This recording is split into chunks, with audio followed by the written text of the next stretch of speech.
Dans ma boîte reçoit toutes les semaines des hommes et des femmes qui ont la passion d'entreprendre. Cette semaine, gros plan sur le dispositif de l'auto-entrepreneur et sur une jeune femme qui exerce le beau métier de tapissier restaurateur de meubles anciens. Bonjour Valérie Pizzi. Bonjour.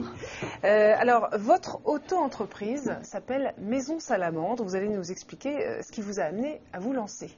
Alors c'est l'aboutissement d'une grande passion. Ça faisait des années que je rêvais de créer mon entreprise de tapissier de restaurateur de mobilier ancien.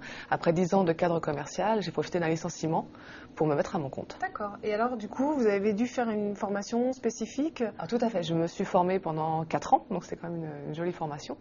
J'ai profité d'être demandeur d'emploi pour pouvoir avoir des formations et être rémunérée pendant quelques temps. Quelle formation alors vous avez suivi? J'ai fait un 3e cycle d'histoire du mobilier. Ensuite, je me suis formée à la restauration de mobilier ancien, ensuite à la tapisserie, j'ai passé mon CAP et ensuite j'ai refait une petite formation de gestion.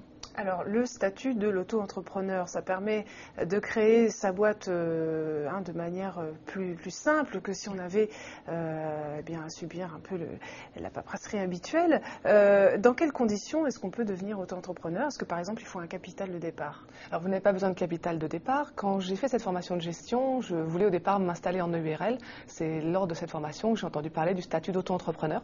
Donc j'ai volontairement repoussé de 6 mois pour pouvoir profiter de tous les avantages de ce statut. Donc c'est pas de capital de départ, une inscription en 10 minutes sur Internet. Vous pouvez exercer immédiatement. Vous recevez dans les 8 jours votre numéro de sirène. Et puis le plus gros des avantages, c'est pas de recettes, pas de charges. D'accord, donc effectivement, c'est plus encourageant pour se lancer. Est-ce que quand même vous avez rencontré des difficultés? Alors j'ai rencontré des difficultés au niveau de l'assurance. Étonnamment, quand j'ai pris un local, les assureurs n'avaient pas encore tous les décrets et hésitaient beaucoup à m'assurer. Donc là, j'ai fait marcher mon réseau, en fait. J'appartiens à une association qui est l'association des femmes chefs d'entreprise, donc j'ai fait fonctionner le réseau. Mais sinon, en dehors de ça, les fournisseurs ne posent pas de soucis. Vous avez un enregistrement sirène comme une société classique, donc vous avez accès à tout. D'accord, donc restaurateur de meubles anciens, tapissier, c'est maintenant votre activité, c'est la seule? Alors je donne des cours également, j'ai pu mettre à profit ce que j'avais appris pour essayer de transmettre mon petit savoir à quelques élèves. Vous en vivez ou bon, ça va prendre quelques temps? Non, j'en vis déjà. J'ai pour l'instant des commandes jusqu'en septembre-octobre. J'ai 300 visites sur mon site internet. Je fais 4 ou 5 devis par jour, donc je dirais que pour l'instant ça va plutôt très très bien. D'accord. Et votre objectif alors à 3 ans, j'imagine qu'on se projette dans l'avenir. Moi, j'avais choisi ce statut plutôt comme un tremplin. Ça me permettait de voir si ma société allait fonctionner, s'il y avait des clients. En période de crise, c'est toujours un petit peu inquiétant de s'installer. Donc, c'était pour moi la possibilité de voir si ça fonctionnait et de prendre un risque limité. Maintenant, j'ai l'impression que ça fonctionne bien. Ça va faire 6 mois.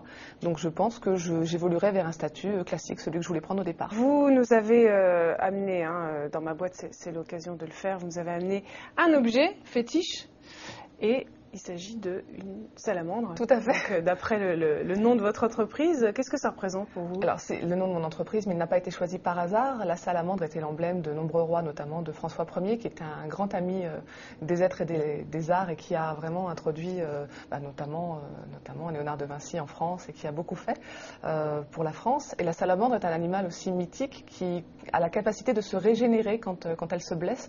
Et je pensais que pour un restaurateur de mobilier ancien, pouvoir régénérer du mobilier, c'était un joli symbole. Et un symbole aussi pour lorsqu'on crée son entreprise. Tout à fait, oui. On peut renaître de ses cendres. Si une personne qui nous regarde a envie de se lancer dans sa passion, une passion manuelle, une passion d'artisanat comme ça, vous conseilleriez de se mettre à son compte, de se lancer? Quelles sont les conditions selon vous? Alors je pense que toute passion ou toute envie d'entreprendre doit être suivie des faits. Je pense qu'il est important de se lancer, que ce soit dans le statut d'auto-entrepreneur ou dans un autre statut. C'est vrai que ce statut permet vraiment une certaine liberté et de pouvoir prendre un risque limité. Par contre, auto-entrepreneur, je pense qu'il y a avant tout entrepreneur dans ce mot. Et je pense qu'un auto-entrepreneur est un entrepreneur à part entière.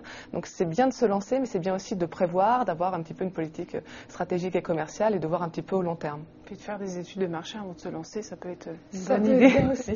Merci beaucoup Valérie Pizzi. On se retrouve la semaine prochaine pour un autre épisode dans ma boîte.